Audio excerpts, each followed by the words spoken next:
Welcome back to the No Clue Podcast, episode 151. We are back. I'm one of your hosts. I'm Mike. I'm Tyler. Welcome. The Milwaukee Bucks are champions, the world champions of the NBA. I never understand why people say world champions, but they are the NBA champions. Giannis Antetokounmpo was Finals MVP. He finished the last game with a 50-piece. Greatest game probably of his career. Oh, for sure. For sure. I mean, he's had like regular season explosions where he scored more, but this was like he controlled the game start to finish. He dominated both ends start to finish. Yes, absolutely.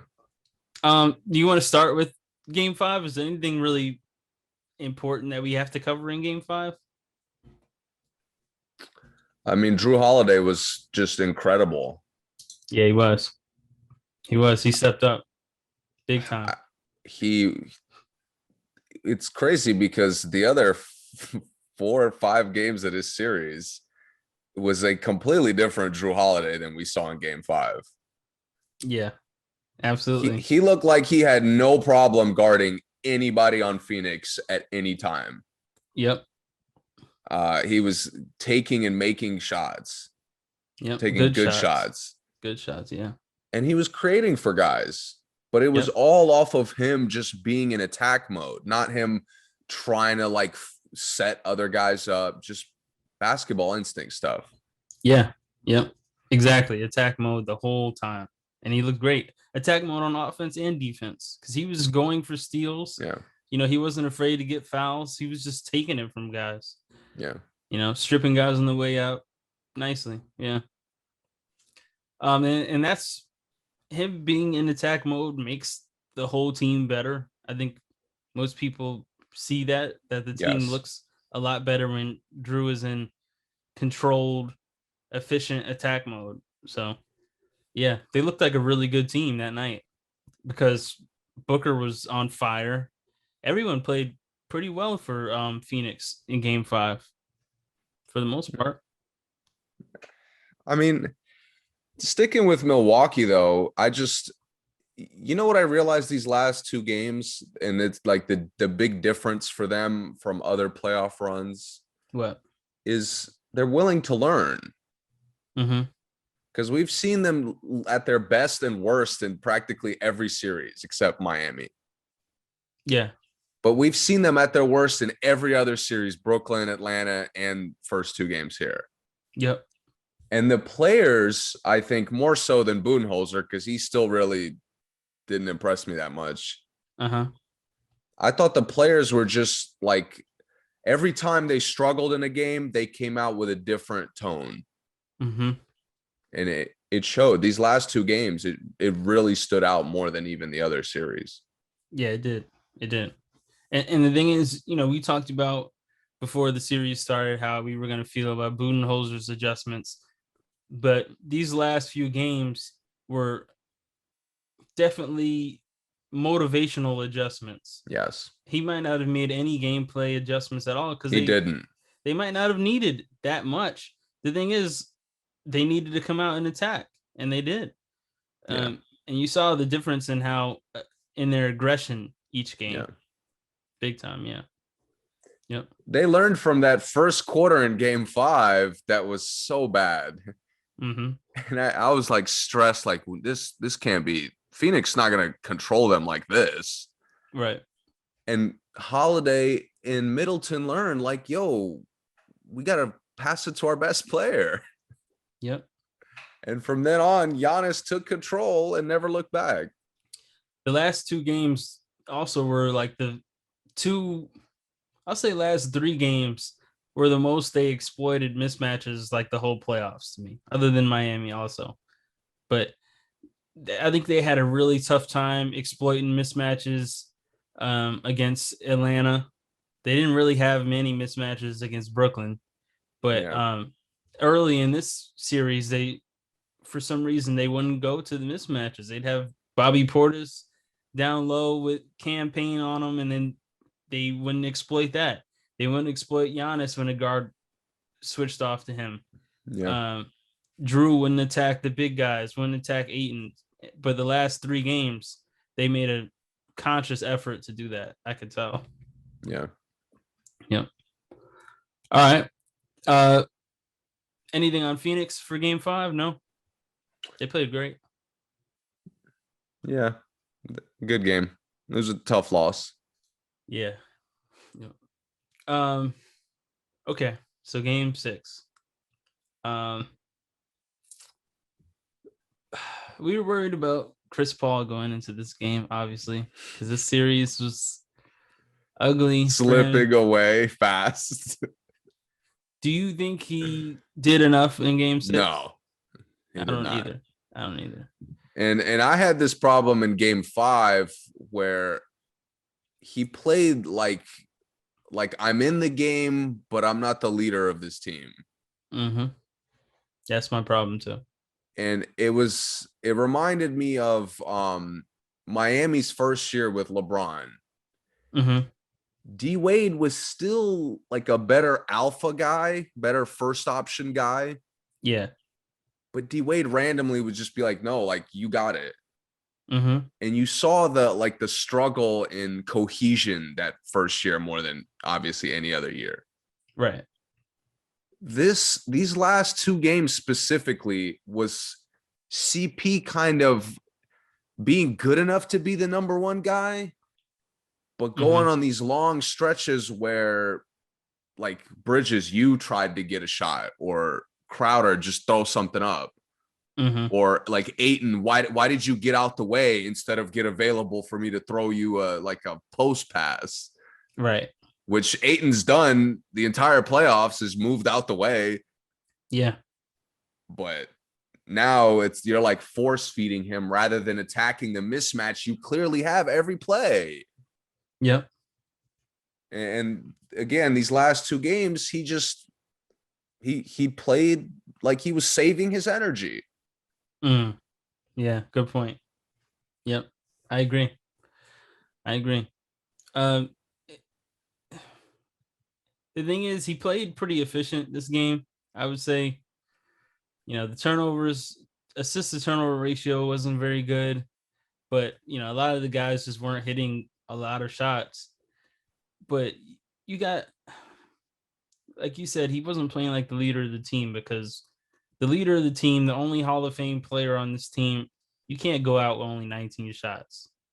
You can't go out with less. And when than you 20 got it shots. going, yeah, you made it clear off of those 19 shots that you could go off. Yeah. But I never saw the effort to go off while Devin Booker's struggling, while Ayton had the worst game of the entire playoffs by far. Yep. I mean, Ayton was like brain dead the entire game. Yep. And you don't even try to take control. And you only take 2 threes, and you lose by, however much, 7, and you don't even try to get another 3 off. Just 2 threes the whole game. In Houston, he averaged like 5, and he'd go 0 for gladly. And this was like, this game at times it looked like Booker was desperate in that, like, all right, no one else is playing good. I have to just put something in the air. Yes. Because, Crowder was taking bad shots. Bridges was he just looked very immature. Ayton looked terrible. And they don't help him. They like giving up running plays for him. Yeah. Those curls they used to run for every shooter. Yep. They barely run for Crowder. They ran it for Crowder and got an N1. Yep. But like they forced it to Booker, especially in that third quarter, not even letting anybody else go off. Right. And it also looked like when Cam Payne came in, Milwaukee just kind of let him do whatever he wanted. I thought that was a good thing, because now there's no pressure on CP until later in the game to take control. Right. But again, Cam Payne's not going to replicate what he did for that like 5 minutes. Right. Exactly. I mean, guys miss shots, but you're in Milwaukee. That's going to happen. Yeah. Yeah. The crowd is against you. You got a young team, and you're anxious. This is a closeout game. that kind of stuff is going to happen. But CP is the only one who's ever played in a closeout game before.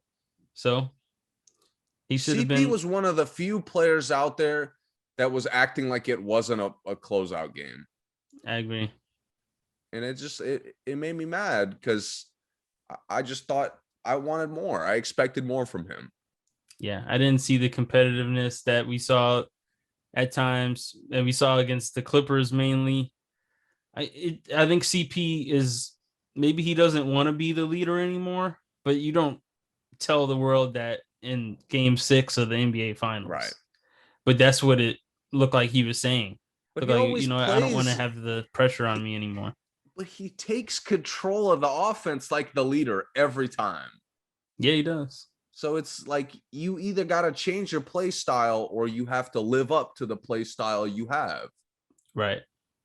Yep. And again, if he was off, if he was maybe like 5 of 19, I'd be like, maybe we should have got Devin Booker or just forced other guys to shoot more. Yeah. Or like just try to barrel through Ayton's disgusting slump. Yeah. But shooting like 60% from the field is not. You got it going. Yeah. Lose the game for me. Don't make Ayton look worse than he already looks. Yeah. And this is another thing. And I always like to explain this to the non-basketball players when we talk about stuff, as basketball players. The reason why no one in the league finishes with like 60%, like there's no one shoots that well from the field, is because if you're shooting that good, you shouldn't finish the game with 60%. You should be taking more shots. Yes. No one has the 60%, no like guards at least. Yep. Because once you have 60%, you have 19. Okay, give me shoot 11 for 25. Exactly. Keep shooting. And that's 11 for 19. Both games in a loss, that's not good. Both games he shot well, but it was like reserved. It was never, he'd make a couple shots and just get back to feeding Booker. He acted like they were winning at times. Exactly. Yeah, you can't lose shooting 60%. No way. That's not good. That's not good. And it makes him look worse because Giannis didn't waste a possession. No, there wasn't one possession where Giannis was like, I'm gonna let Middleton do it. Nope. If Giannis got it, he was attacking. Yeah, and if he didn't get it, it was because of other people's low IQs. Right. He went after the ball. He was a rebounding machine. He cut off every screen, off of every off ball thing. While CP's like, Bridges, you got it. What?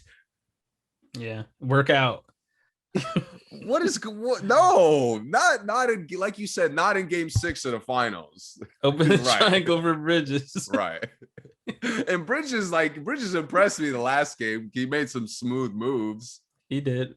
Yeah. But again, you going up with Giannis on the weak side, if you're not dunking it, what do you think is going to happen? And that's the one thing I wanted to really highlight. This his effort on defense this game was, in my opinion, the biggest game changer in this. It was the biggest impact of this game because he was going to get everything. Did he have 2 goaltendings or 3? I believe 2 and 5 blocks. So he was just sending everything. And then just that gets in your psyche when I'm driving. You always have to look around. Okay, well, where's Giannis before you lay it up? And that it was huge plays. He sent Bridges and stuff 3 times, 3 out of the 5. Yeah, to the point where Bridges had to dunk something later on and missed it. Yeah, because that has an impact. Yep. And he had some. He could have went for more, but he didn't let anyone lay it up without thinking about him, which is important.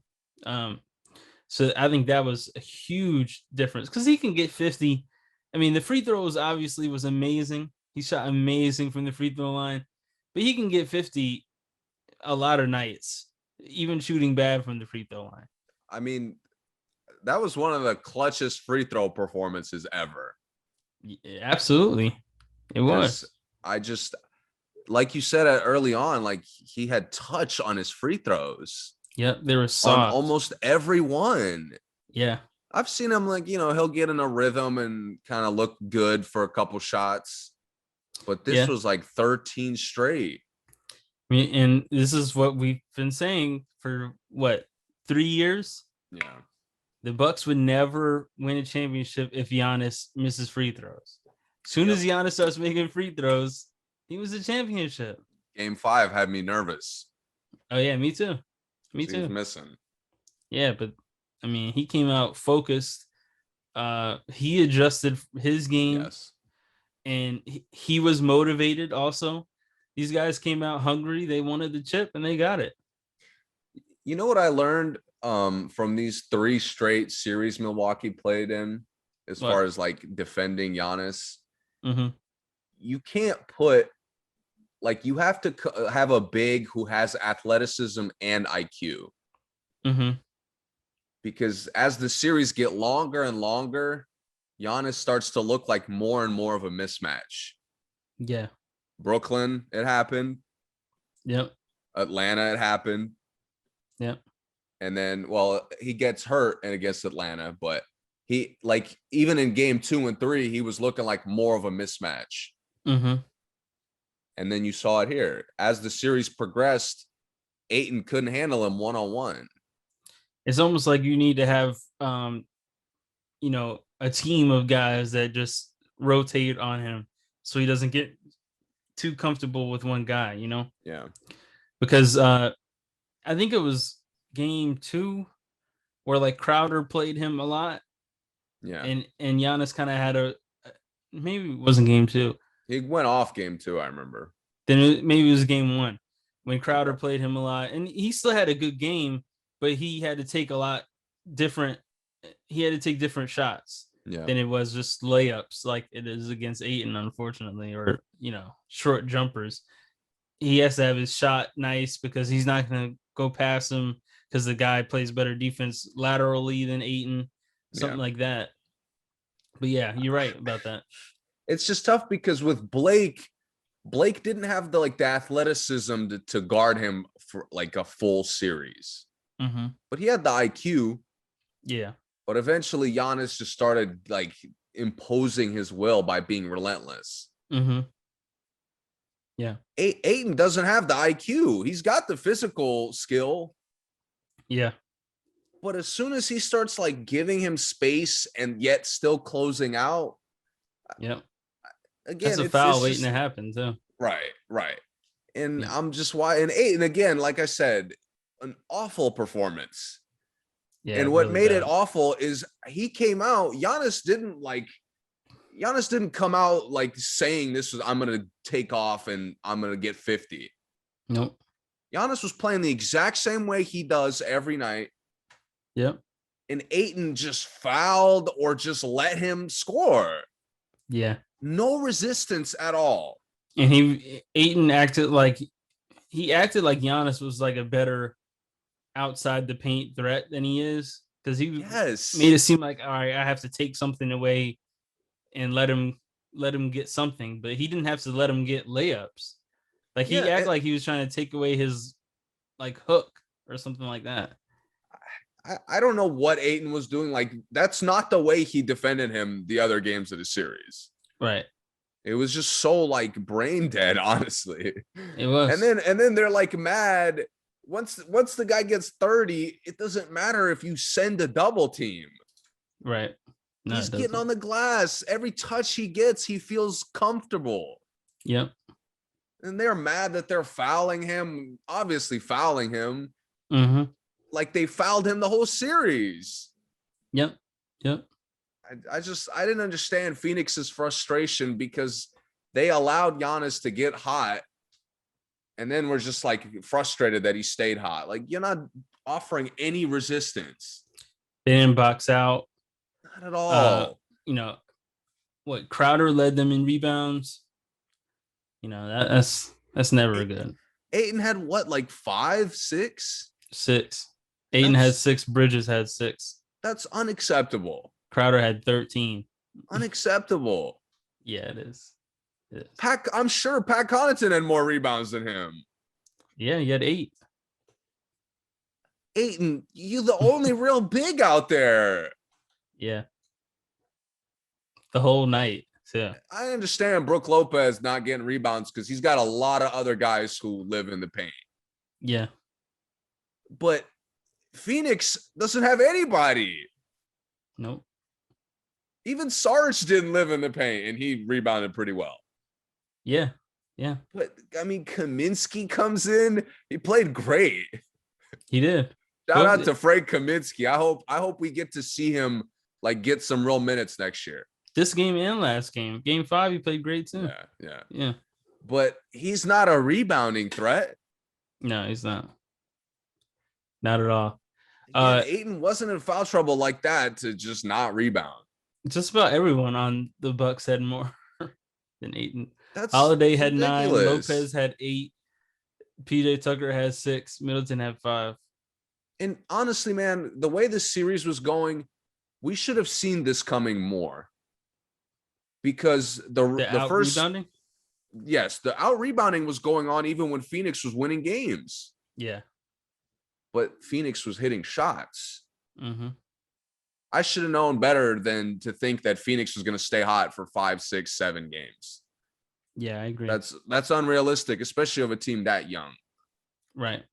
So, but they had, the thing is, with CP and Booker, it's okay to believe that they were good fallback guys for when Crowder, Bridges, and Ayton don't play well. Like, both of them can get 30 in a game, and you have 60, 70 points on the board, opposed to only barely getting over 40 yeah. together. So I mean, Booker made subtle mistakes that I honestly expected more of throughout the series. But like game 5, he didn't do a good enough job, even though he had it going. He didn't have it going when Drew Holiday guarded him. Right. Third and fourth quarter, he was fizzling out. Third quarter, he was good, but fourth quarter, he completely fizzled out. Yeah, and later in the game, he would well, Drew Holiday's on me. I can still get a bucket. Nah, you got to go get the mismatch. Yeah. We're falling behind. We're struggling. We need great shots. Or go get it off the ball, get a catch and shoot, something like that. Right. Yeah. And that's a veteran thing. That's something that CP has never truly played with a scorer as good as Booker, in my opinion. Other than Harden, but CP played the 2 and on there. As the point guard, CP really hasn't had a scorer like Booker. So I don't know whose job it was to tell Booker that, but you would think the guy with the more experience would say, "Hey man, you got it going, but Holiday's not the one. Let's get it off the ball. Let me create. Let me get it to you, and then that's it." I'm sorry. You're right. I didn't see a winner out of CP3. Yeah, me either. And I told you this. I consider a lot of guys who haven't won winners based on how they play. Yeah. But CP, not it. Donovan Mitchell's a winner. Yeah. Guys, again, I think Jason Tatum's a winner. Lillard hasn't won much. Absolutely. He's a winner. Yeah. I see it from Jimmy Butler. Not as much as I'd like, but I see it from Jimmy Butler. Right. Yeah. But CP, just you finally made it in the finals. Yeah.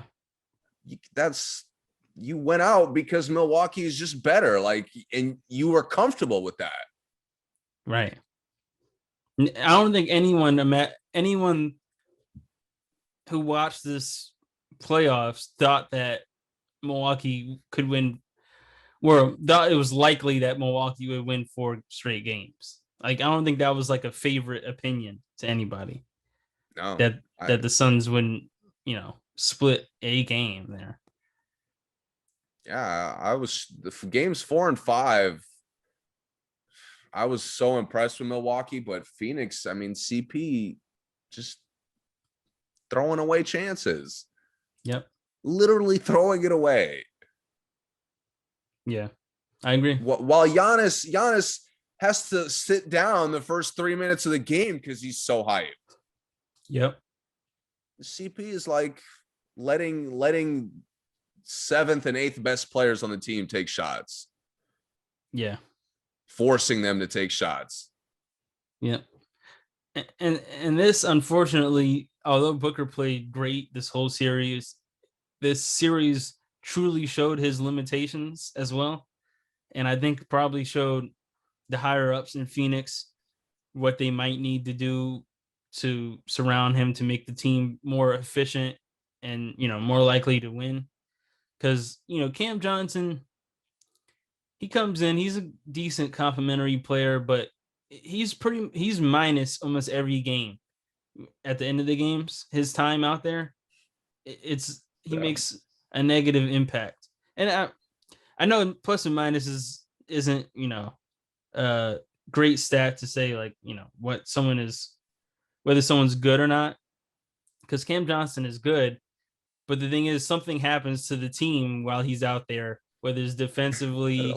A lot of it is CP's fault. It is. That's what's frustrating. Yeah. But I think you see there needs to be another ball handler out there other than Booker, because Booker is not it. He's had so many costly turnovers. Yeah. The ball doesn't move. Dude, when he just threw across court, Middleton gets like the LeBron breakaway. I was like, and then of course on cue, Middleton scored like 7 straight after that. Yeah. I'm like, dude, game 6, you're fighting for your life. You can't just throw it away. 6 turnovers. That last game was the first game where I'm like, dude, this is not the time to be moving the ball. Mm-hmm. You're turnover prone. Right. Get it on make 8 and go to work. You completely lost game 5 because and he only had 2 turnovers, and they were the most costly turnovers of the entire game. But again, this is Booker's first playoff run. Yeah. CP has been there and done that like over a decade. Yeah. And I saw an equal level of experience from the 2 Phoenix guards. I agree. And that is completely unacceptable. Yep. Do you think CP is staying or no? I would like for them to run it back because I think slightly different. I think the roster wise they're good enough. They're good enough. Yeah. I mean, if they made it to game 6 in the finals, they're good enough. Right. But I don't think like they don't have any glaring issues that like next year teams are going to expose other than maybe health problems. I think they do. Yeah, I think they do. I don't know. I don't think so. The thing is, and we talked about this off air, every team in the West is going to be better. Pretty much every team that has a chance of being better is taking the chance to get better. Phoenix, Milwaukee should have swept Phoenix. Honestly, I mean, they beat them 4 straight games. No. Yeah, no. What I'm saying is the first 2 games Phoenix played great, but Milwaukee could have swept them because the first 2 games, all we did was say how bad Milwaukee was playing. Okay, but games 4 and 5, Milwaukee didn't dominate the games.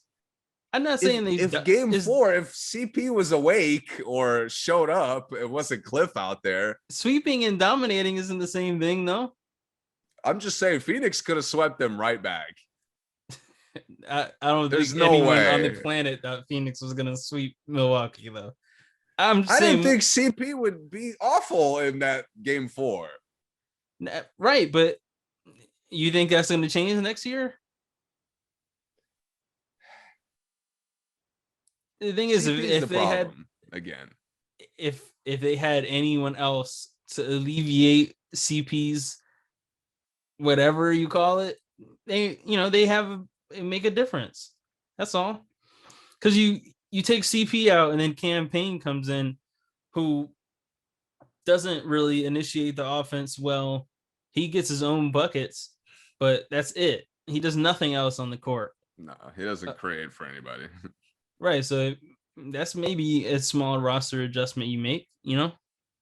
That's all I'm saying, because they think that when CP comes out and it's Cam and Booker, that Booker can initiate the offense, and he can't. I just I feel I'm like not it's gonna saying like come a down. all-star. It's gonna come down to Booker and Ayton getting better. You think Booker can get much better? Yes, I think he can. I hope he realizes what that looks like, Mm-hmm. because it's not. I think his Not offensive game could slow down like his individual game. right.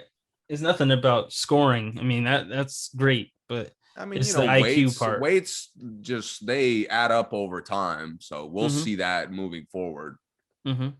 But the decision making, Monty Williams has a lot to do with that. CP has a lot to do with that. So we'll see how that progresses. I just can't believe they couldn't do it 4 straight games. Like after the 2 in a row, they should have came back to Phoenix. Well, no, what was it? Yeah, the 2 in a row could have came back to Phoenix, 1-1, and then take it from there. But the 4 straight, man, if they can do it 4 straight after the 2 wins, they could have did it from the beginning. I mean, your hypothetical sounds more likely. I'll give you that. But and the thing is, I trust me, I don't think that they need to like blow the Phoenix up. I'm just saying Right. they were missing something that could have made it easier on Booker and CP. That's all. I think Ayton getting better is going to be huge. But the thing is, if CP and Booker still turn the ball over all the time, it don't matter how good Ayton is. I think Or Sarge helps that though. yeah, maybe Sarge does. I think Sarge would have limited some of because a lot of the turnovers were boneheaded, specifically from them two. Yeah. I just think Sarge simplifies what you're doing. Mm-hmm. And he's not as soft as Right. Cam Johnson either. Right. He's probably the toughest player on the team from the Clipper, at least looking at the Clipper series. Yeah. So it's just tough because sometimes you don't really notice a guy's impact until he's gone. Uh-huh. And, I saw him being absent in pretty much every game. I noticed the fact that they're missing him. I agree. I agree with that for sure. For sure. All right. You said you want CP to come back, but do you think he's going to come back? You know what? If Phoenix has like a bigger ceiling than I think, CP's got to go. Mm-hmm. Because So what do you think their ceiling is? That's interesting. I think another finals trip. And that's it? I mean, one, I got to see how they get there. Mm-hmm. But I think they have like a 2-3 year window where they could go to the finals again. Okay. I'm not saying it's going to be easy. I don't know what's going to happen. Maybe Jamal Murray comes back incredible next year. No, well, I'm saying you said if their ceiling is higher than you think it is, then CP should go. I don't think they go back to the finals if CP stays. Next year? Yeah. Oh, okay. Okay. But if he goes and they like do something on top of him going, I'm assuming they're not just going to let him go. Yeah. I think they're good. Okay. That makes sense. I got you. Now the move could completely change my mind. Right. If it's like a bad pickup. Yeah. And I know what you mean. Yeah. I would agree with that. If they want to go back to the finals, I do think they could get someone else other than CP. And but you're right. I don't think because CP got kind of lucky that every guard in the West was injured. Like every starting point guard was injured this playoffs. Portland was probably going to be their toughest competition matchup wise. Yeah. And they ducked that because Denver, just went to Mhm. work on them. But They would have had a hard time against Memphis if uh it shaked that way. If it shook that way that Memphis would play them, they would have had a hard time. I think you're right. Yeah.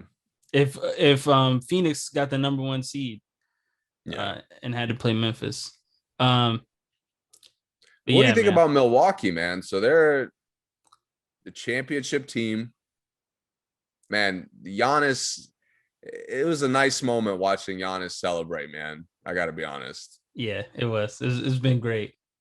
And It's he, been great. and this is a wake up call to Kevin Durant. This one ring made Giannis the best player in the league, no question.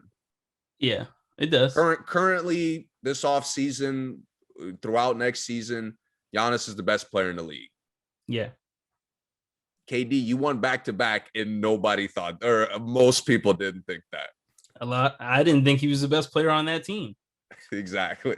So, I mean, So it just shows, like Giannis said, yo, I could have gone to a super team. I didn't, figured it out.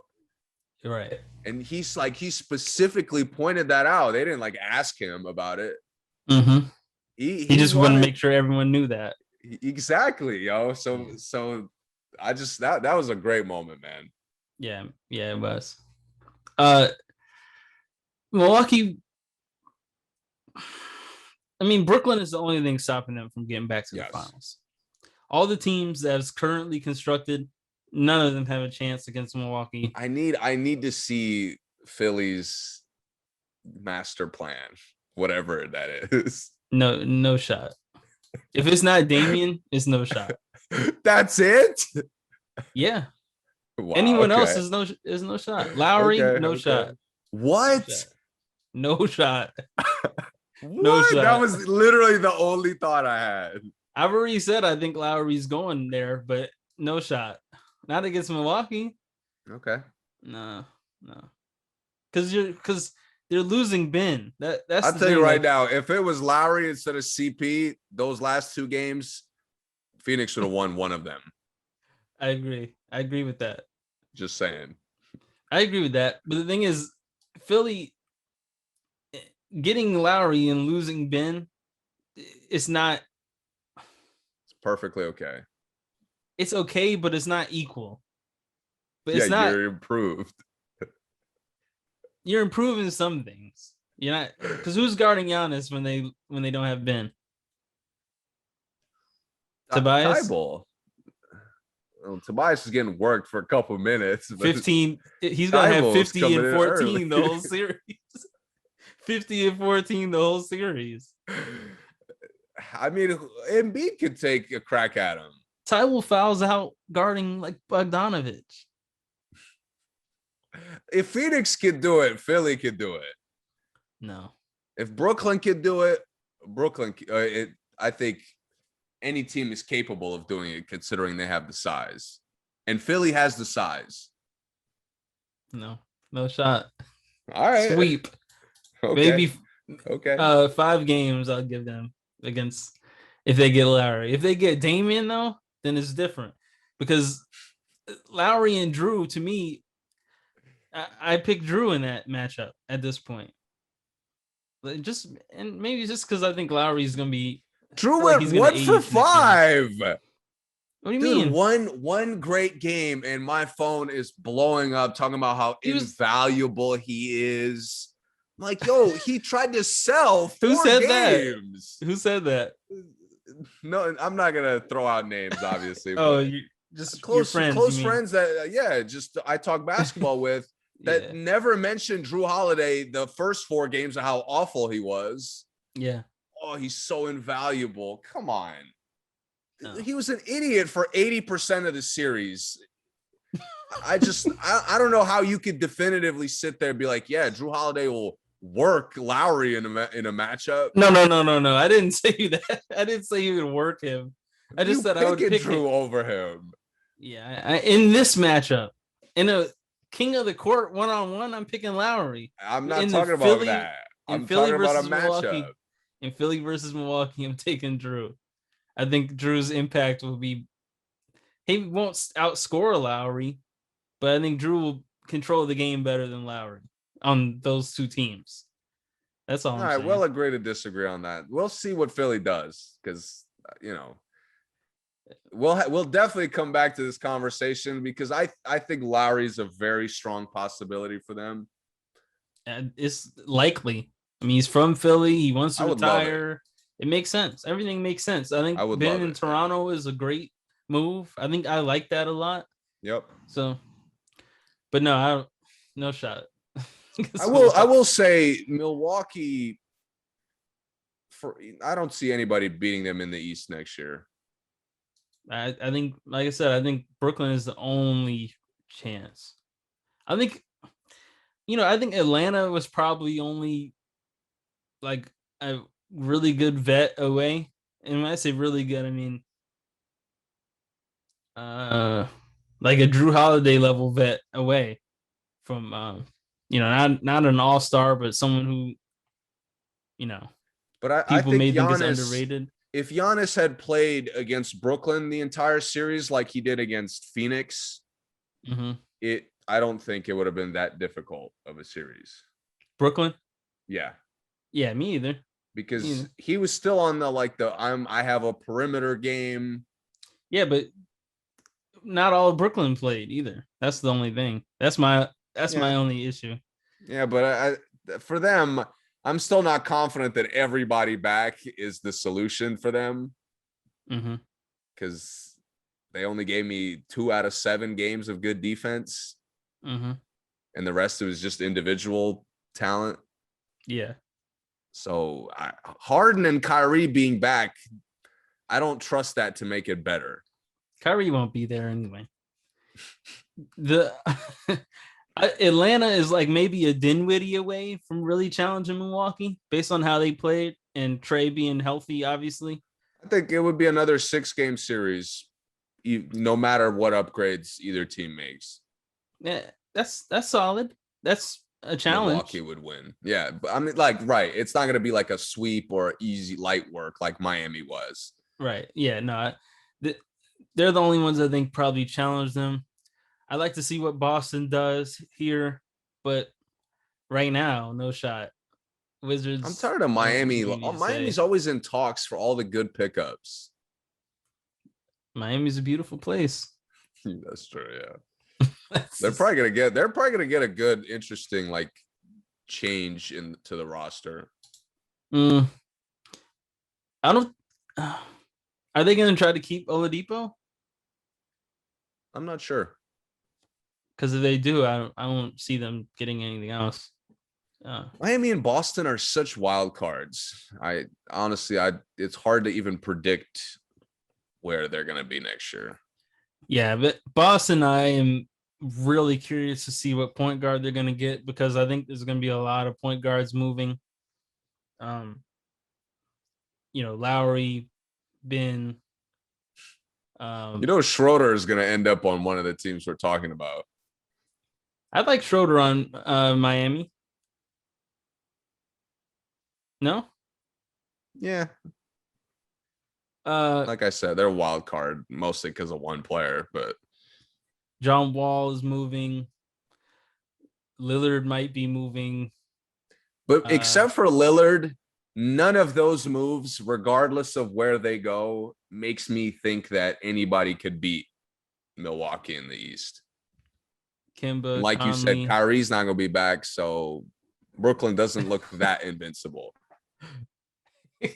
He's coming back. He just won't be there in the playoffs. That's Oh, so I'm good. So Drew yeah, Holiday will handle it. What's the problem? right. And I don't think Dinwiddie's coming back for them. So yeah, I don't see anyone beating Milwaukee. Like I said, I think Brooklyn always has a shot if they get them in the first round because the Kyrie will probably be there in the first round. They have a shot, but after that, it's over with. Over with. And I definitely think Milwaukee will get somebody else. I mean, CB may go to Milwaukee after that, to be honest. I wouldn't be surprised if he did that. They'll probably get another vet. I hope I'm wrong, but I don't think CP is getting another crack at it. Another crack at the finals. Yeah. If he goes to the Lakers, Oh my God. Hey, they vetoed it once incorrectly. This time they need to do that. I tell you what, if Lillard goes to the Lakers, LeBron should get like death penalty penalized for tampering. Dude, stop. Lillard is not going anywhere. No, I don't think he is. I'm just saying if he does, I've been seeing these Photoshop pictures of him in a Lakers jersey. If he goes to the Lakers, LeBron should get like, I don't know what kind of penalty they can give him. Dock him a full year pay for tampering, because this would be like the third clear time. He said, "Oh, put him with me. I'll show you what he can do." He puts him in the movie. He does all this stuff, and like now Lillard wants to come to the Lakers. No, man, he got to get tampering for that. Has to.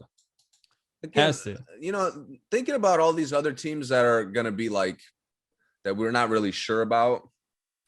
Milwaukee really like is a clear favorite going into next year. Yeah, they are. Like Definitely. I really can't picture anybody outplaying them considering how they played through their struggles throughout the playoffs. Mm-hmm. Like Giannis is only going to get better. And him and Middleton, their game is only going to get easier. Yeah. If Giannis shoots free throws like he did, it doesn't even matter. None of the other shit matters. Yeah, they're not losing a game the whole 73-9. Yeah. If he can shoot 90% from the free throw line all the time, they're unstoppable. If he can shoot 75 consistently, they're winning 65 games. Oh yeah. Yeah, and I don't think they're losing more than 3 games the whole playoffs. 3 max if he can shoot that well. KD will take 2 at least. If he can make 17 free throws in a night, I mean, yeah, but KD can match a lot of that. KD's not getting that many shots next time. Not if Harden's there. Yeah, if Harden's there, that's a good point. It's a great point. If either of them are there, KD's not getting the opportunity to score that much. I don't know. I think they'd be ready for KD, especially Giannis. Yeah. Let's see. Who else is there to talk about in the league right now? Does it matter where Kemba goes? Is the league passing Kemba by? Is he too small? You know, the defense. What do you think? I think Miami would be a good fit for him. Okay. I think Miami play good team defense. Yeah, exactly. And I think maybe Indiana would be a good fit for him. They wouldn't win. Indiana. Right. But I think he would make some of those guys better. Yeah, I think so too. But he doesn't, he's not a make it or break it piece for anybody. Mm-hmm. And that's more so to him, he's got the Kyrie problem of like, he's not durable. At this point, he's had a nagging knee problem for like 5 years. Yeah. I mean, that doesn't just magically get better. Right. Right.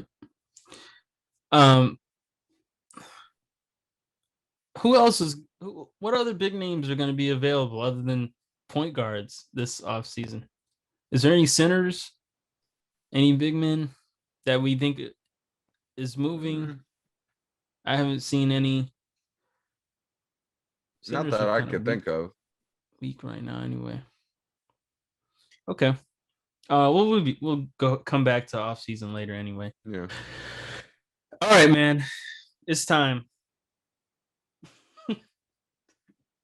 I can't even get excited, dude. I'll play that music when I edit this.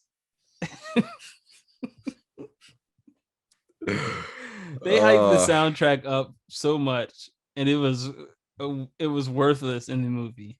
And then when it was in the movie, it felt like it was forced. Like, the intro was cool. Like it sounded good. Oh, the with all the flashbacks and stuff. Yeah. Yeah, that was good. That was good. I mean, like during the actual action of the movie, none of the music fit to me. No, no. This Um, movie, where do you want to start? we're talking about Space Jam, the new Spoiler alert. legacy. If you haven't seen it, it's up to you whether you want to listen to the rest of this or not. Yeah, if you haven't seen it, go ahead and listen to the rest of this because it's not. You shouldn't worry about the spoils anyway. No, You there's know what way better happens. kids. Sing 2 is coming out. Wait for that. That's a way better kids movie. Tom and Jerry is out. Check that out. Yeah. Uh, okay, let's start from the beginning. Opening scene. LeBron, a young LeBron, with his what was movie was he in? Paid in Full. Oh yeah. His Paid in Full coach. He gets a I Game remember that Boy. guy's name, but he's a good actor. Wood. Yeah. I forgot his first name. I know his last name is Wood. He gets a Game Boy that has Bugs Bunny on it, and he's playing the Game Boy on the sideline. And his coach tells him no more distractions. And he throws a vintage Game Boy in the garbage after he misses one shot. Yeah. We get that. So that's his. That did what for you for the rest of the. It set the cringe tone. Okay. Of like this forced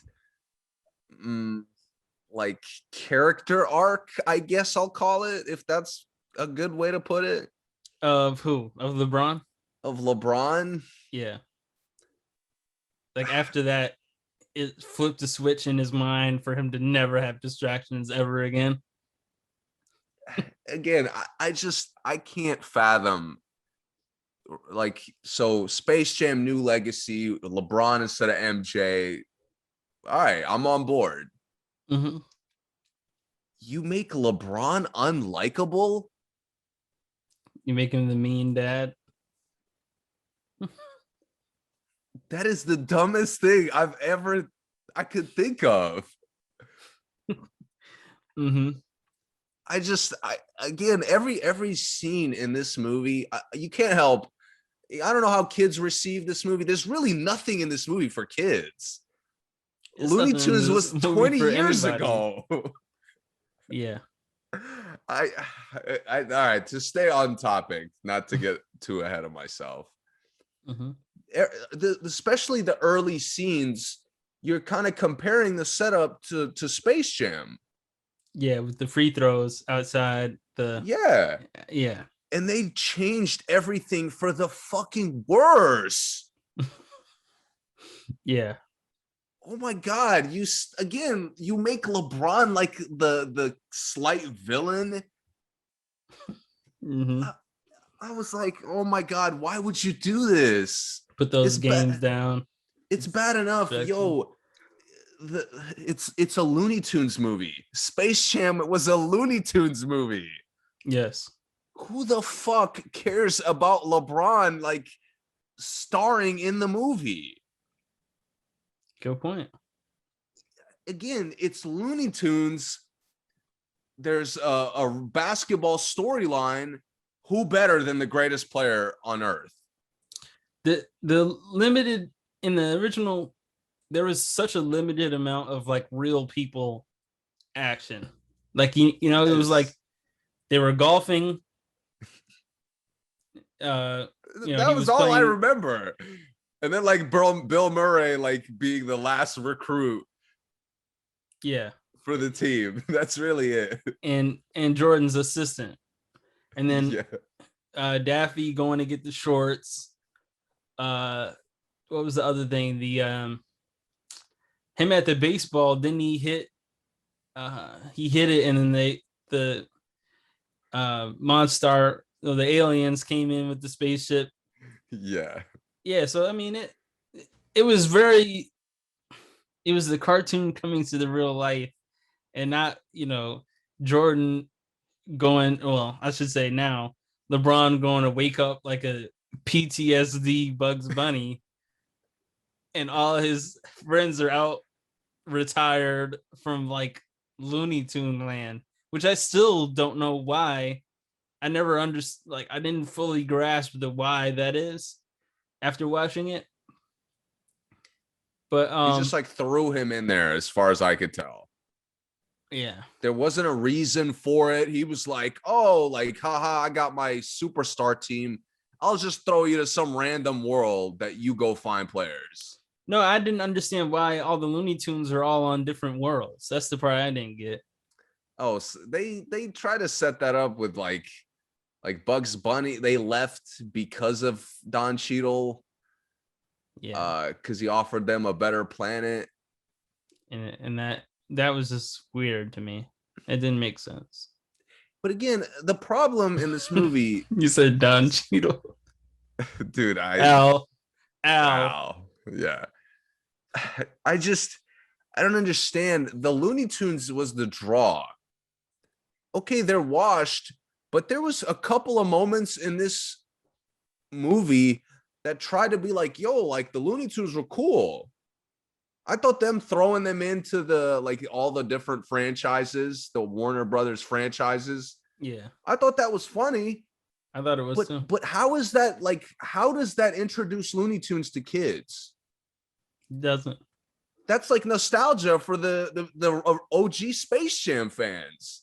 A lot of, and the weird thing is a lot of those movies or the other stuff they're in, kids won't know anyway. Exactly. Other than like Wonder Woman because it just came out. But you know, the other stuff. This movie had no connection to kids. Right. Are you kidding me? That blew my mind that when you center the story around like a father-son relationship and it's the hollowest part of the movie. Yeah. That feels more fake than fucking Looney Tunes in real life, or not even in real life, in a virtual reality. Yeah. Yeah. Just the decisions in the story here are so bad. So let's keep going. What happens is, you know, LeBron, Dom and Darius are playing basketball, and Dom is a video game creator, and LeBron doesn't understand it. So LeBron goes to the bedroom to understand it, and something happens to the game, and then they just move on from there. Then all of a sudden, now LeBron is looking at maybe getting a contract with Warner Brothers, and they have an argument in front of people about whether Dom's going to basketball camp or video game camp. Sarah Silverman. I cannot believe they made LeBron a shitty father. I really can't believe that. Sarah Silverman approves. She was a random throw in there. So random. She approves, the coach is random too.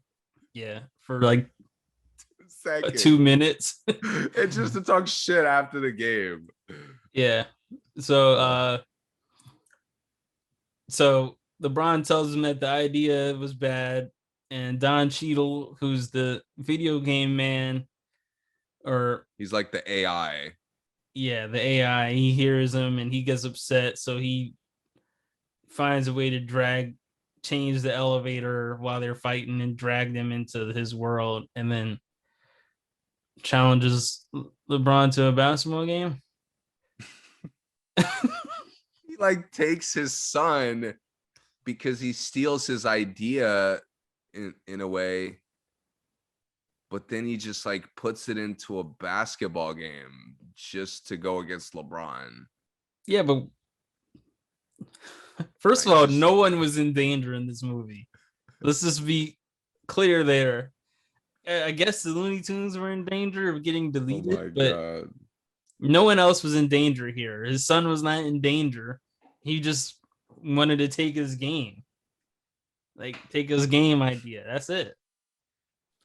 I'll tell you what really fell flat on his face, man.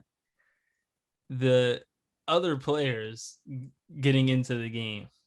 That was absolutely terrible.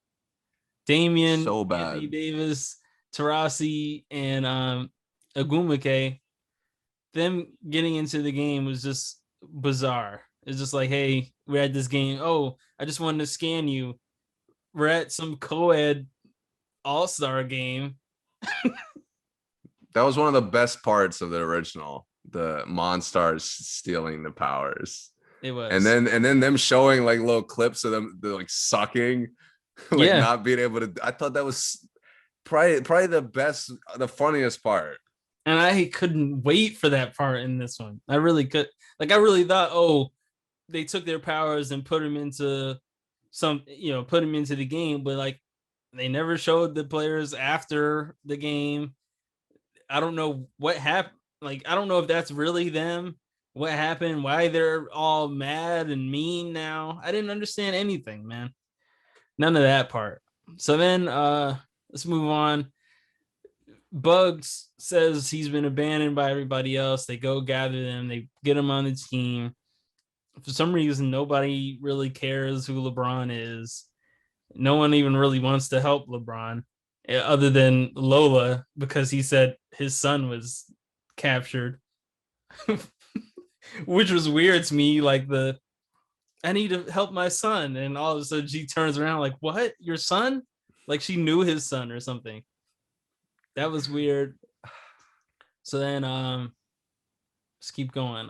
What happens next? They get the team together. All of a sudden, like, they finally get together for like 5 minutes, and all of a sudden it's time to play the game. Like, after maybe 2 minutes of Looney Tunes screen time of like all of them together, Yeah. it's time to play the game. They're all shots. The uniforms are just on them for some reason. It was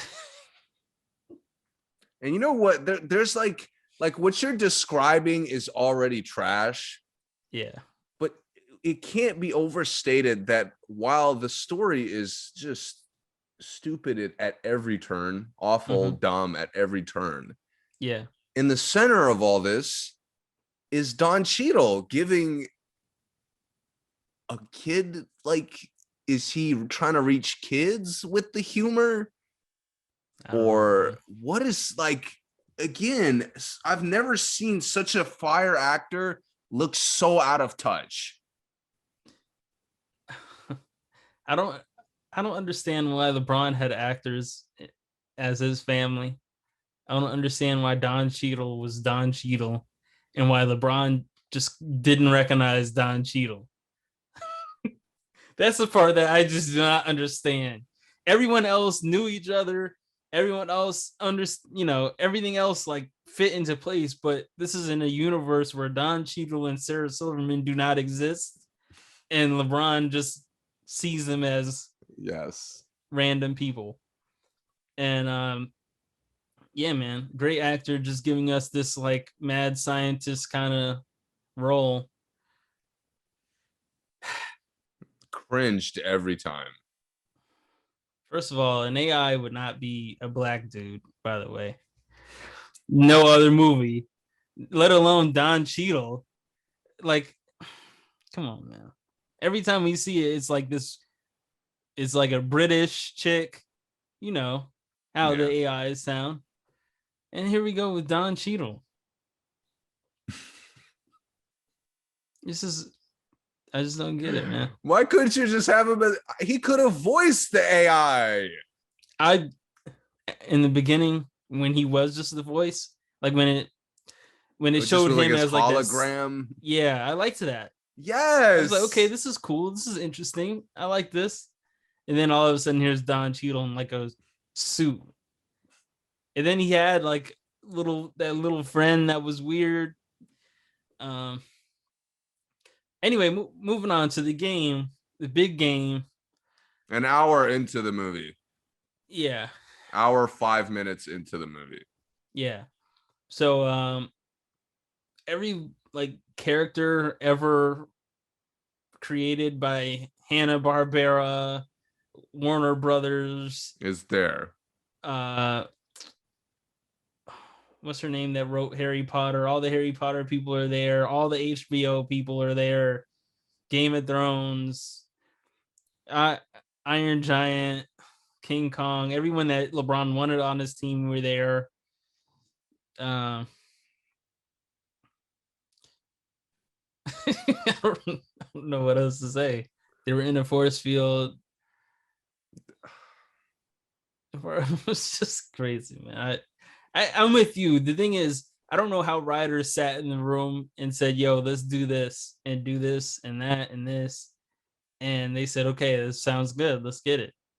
I don't know how they did that. I don't know how There's they no said this is way. good. I think it was like different writers writing pieces of this shit and they just scrapped what they could together. That's possible. That's what this movie feels like. It's just like a collection of like first draft ideas for a Space Jam sequel. By the way, I skipped over this, but I really did like the part when LeBron was saying who he wanted on the team, and then Bugs was like, "Oh, I know exactly who to get," and then they went and got like Elmer Fudd. Yeah, That was yeah. funny. That was funny. Yeah. There was a couple of like Looney Tunes centered moments that made me laugh Mm-hmm.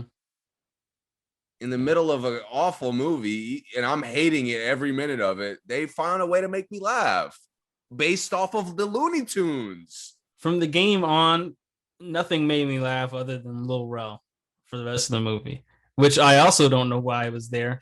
And And Ernie Johnson. Why is Lil Rel and Don Cheadle and Sarah Silverman aren't who they are? I don't know. So the game Lil Rel in the movie at all? The game was so bad. Like this whole video game like route they tried to take was so like cringy. Yeah. And it's just, again, they're in the beginning, like just scoring style points, just flying around. It's barely even like, it's nothing to do with basketball. No, it doesn't. And that's kind of a theme they go through the whole movie. Like, yo, this isn't basketball. Oh, but it's just fun, Dad. You remember fun? Exactly. Why the fuck have LeBron if you're going away from basketball? They could have used Don Cheadle. The Michael B. Jordan part was hilarious. But I knew it was coming. I did too, but it was still funny. It was funny. It was the way he walked in with Pop. Well done.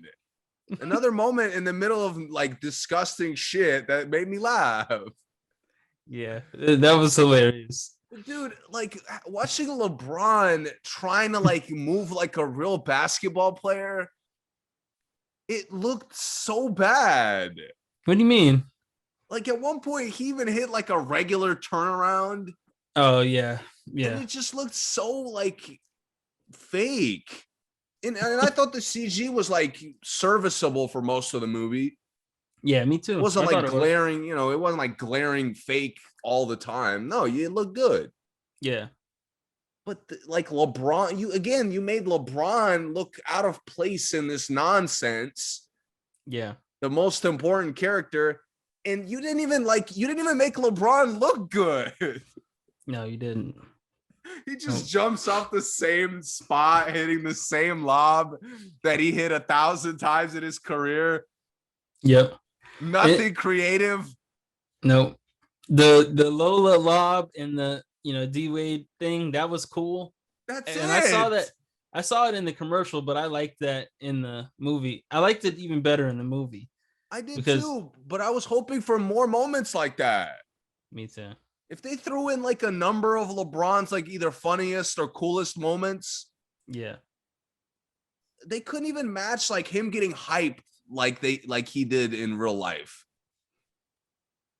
Bro, there was just so many missteps. This movie is called Space Jam, and none of it is in space. You could just start there. There's not one even. They don't even mention space in the movie. Yeah, Don Cheadle just has like virtual reality planets or some shit. I don't understand that either, dude. The other thing is, and I'm repeating this for everyone else, not for you, because you already know what I'm gonna say, and you've already mentioned it. No one cares about the Looney Tunes right now. No, they don't. No one cares. in the way they had to force that like Roadrunner and Wiley hate each other and that he wants to eat him. Like throughout the movie, I watch Looney Tunes to this day all the time. I forgot that Wiley wanted to eat Roadrunner until that like part. I'm like, bro, it Elmer and Porky with the rapping, that was terrible. Daffy had like no role in this movie. Daffy could have been out of the movie and it wouldn't have made a difference. Just for the Michael Jordan mistake. No, Sylvester did that. No, yeah. It was Sylvester talked about it. But yeah, it was such a minor part. It was like he did that. He had the coach. He was coaching. That part was funny, but it's like it was bad, man. Like you said, this was not a Looney Tunes movie. It was a Michael Jordan movie with a bunch of cartoon characters. And it wasn't Space Jam. It's almost like the people who made this movie didn't watch Space Jam or Looney Tunes. They didn't understand anything about what made Space Jam good. No, they didn't. Nothing. I mean, they could have copied with just some of LeBron's like differences than to Jordan and made like a sensible Looney Tunes plot. Yeah. I don't mind if they had committed to Looney Tunes and it would have been like out of touch kind of because it's so dated. Mm-hmm. I would understand. At least that's an interesting kids movie. Yeah. Yep. This movie tries to like be serious. Yeah, it does. It tries to be like realistic when it's like what we just described had nothing to do with reality. No, it didn't. It didn't. And they're like taking it seriously and just like so many missteps. The cameos were whack. Austin Powers. Having the Monstars there was just weird because why were they cheering? They ended up liking the Looney Tunes at the end of Space Jam, but they were cheering against them in this, which was like, it was just for a second, but it was just weird, man. Weird stuff. I didn't like seeing the cameos in the background. Like, I think they thought that was going to be cool, like Easter egg kind of thing. Yeah. Didn't work for me. And LeBron's performance, by the way, I really don't have an issue with. No, me either. But that's me either. What the difference is, again, in the original Space Jam, it didn't matter that Michael Jordan couldn't act. No, it didn't. The story was written not for him to fucking act. Right. They make LeBron like act, and it's like the worst writing possible. Yeah, and the thing is, the actors that were in there with him didn't do enough of a role to like mask him. That was what was kind of good about the last Space Jam. Yeah. They had Bill Murray, they had to do with the glasses, that were funny actors, and you really didn't even have to think about Jordan acting. But this, I kept remembering when they're recruiting, the part you said you liked. Yeah. I kept thinking, like, are they gonna match like how they got Bill Murray last second? Right. Like they could get somebody funny, and now like you have more humor in this game, because I was nervous going into the game thinking like this is gonna suck. Well, when Daffy got Michael B. Jordan, they could have really did that. That's what I was hoping for. I was like, yo, have him suit up. Like, it don't matter that he sucks. Yeah. They have him in 2K. Yeah. Yeah, man. And the names, I thought the names were weird. All the names were like very like random names, like Malik, Darius, Dom. It was just like, I understand why they made this fake like family situation. Super fake. Just that's what the opening scene didn't ruin it for me. But that scene in the like the court in the backyard of him like being a hard ass dad. Yeah. That I was like, yo, you're already throwing this movie in the toilet. and it didn't get better from there. Yep. Yeah, man. Foghorn Leghorn's part was in here was weird. Speedy's part, the Matrix thing. It was just bad, man. It was bad. It was a bad movie. Let's cap the ending off. So his ending, instead of the stretch that Jordan did, LeBron's son throws him a little power up thing so LeBron can get a boost, and he goes a little bit higher up in the air to dunk on now this like beefed up Don Cheadle that is great at basketball, I guess. I mean, somebody posted this on social media, but Jordan took 22 shots, made all of them. LeBron took 5 and made 4. Well, the thing is, he had style points, so he still scored like 700 points. And he dunked 3 of his 4 baskets were identical practically. Right, the alley oops. Yeah, man. I mean, I don't know. You center the story about LeBron and you don't even commit to that. The thing is, and this is no disrespect to LeBron, I'm not saying like LeBron shouldn't have did the movie, but they could have like carbon copied Space Jam, and it would have been great with someone else, though. I mean, it would have been great even with LeBron, but like if Steph could have did Space Jam exactly how Space Jam was, other than the dunks, and everything else would be fine. It would be just as good. But this, with no space, no jam, no nothing, man. It was just this movie's soulless. That's the worst part about it. It's like a hollow like copy of Space Jam, but all the like the sequel things are poorly done. Yeah. Yeah, it was just way too much. The video game. I thought LeBron had like a couple moments where he matched, like he was good with the Looney Tunes for the most part. He was, yeah. It wasn't like cringy. I thought that would be cringy when he went into the animation early on. Mm-hmm. And like they made that solid. Yeah, they did. But that's 40 minutes into the movie. Right. I didn't like how I didn't like how easy it was for Dom to just switch teams just because like now LeBron is like proud of him or whatever. Like that seems too easy. That's all. Like I wanted something more of a twist. Like I saw that coming probably first quarter of whatever this game was. I'm like, oh, he's gonna have to switch teams because there's no other way. Like when LeBron wins, and I thought they'd do something more impactful, like maybe LeBron like doesn't score on the last shot attempt. Yeah, and he just finds a way to save the Looney Tunes after. Right, That's what I thought too. I'm like, okay, that's gonna be cool, but because this was too easy. Oh yeah, because he had to switch teams for his game, for the Looney Tunes to get saved and for his game to still get saved. So it was like, I don't know. Or if he had something that he had to give up. No one gave anything up. Bug sacrificed his life, but for like what? Nothing? And they couldn't commit to that.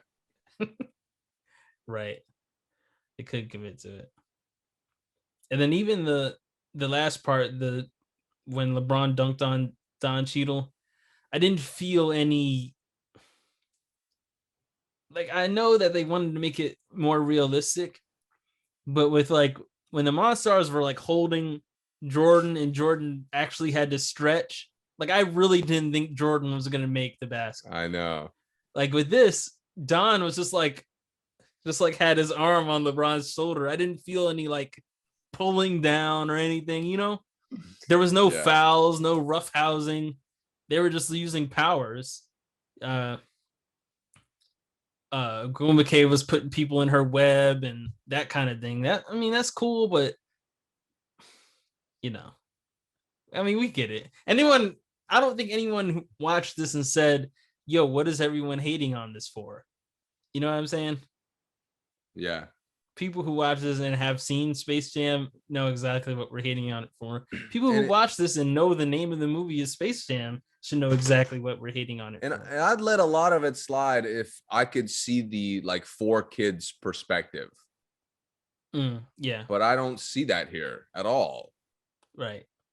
This is like, it's literally like Warner Brothers thought a lot of people would watch this, so let's just promo all our shit. And I also don't get why no one cared. Like, no one asked what is going on. Like, other than the family, apparently he zapped these millions of people in there, and everyone's just there cheering, and then they get like shot out of the sky away, and like there's no Yeah, repercussions to that. by that point, I was checked out of the plot. I could say that. Yeah. At least in Space Jam, they kind of showed the repercussions, showed when everyone got their powers back and everything, and like, yo, Jordan did it. He did it. He saved the Looney Tunes, and that kind of thing. And this LeBron didn't even really save him. Bugs saves himself. So LeBron was meaningless to the story where he's the main character. that's a great way to put it. Again, then they just walk out of the thing like, oh, here we go. Yeah, of all the things to fuck up, you make LeBron whack. Yeah. If it was his acting or like something, maybe something like how he looked, I don't know. The executive producer of the movie. Right. But you like wrote the movie to make him look bad. Yeah. So that's our Space Jam deep dive. I hope you guys enjoyed it. And go check it out. It's on HBO Max. If you got HBO Max, you should check it out for sure.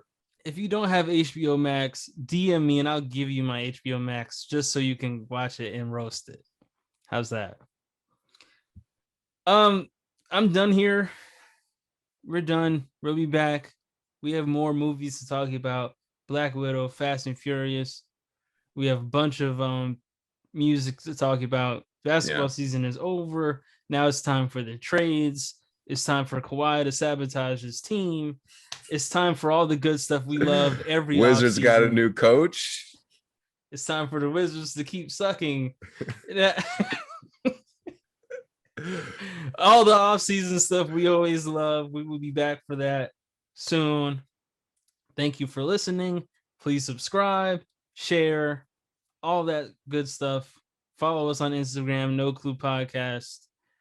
Anything else? No, we'll be back. Thank you.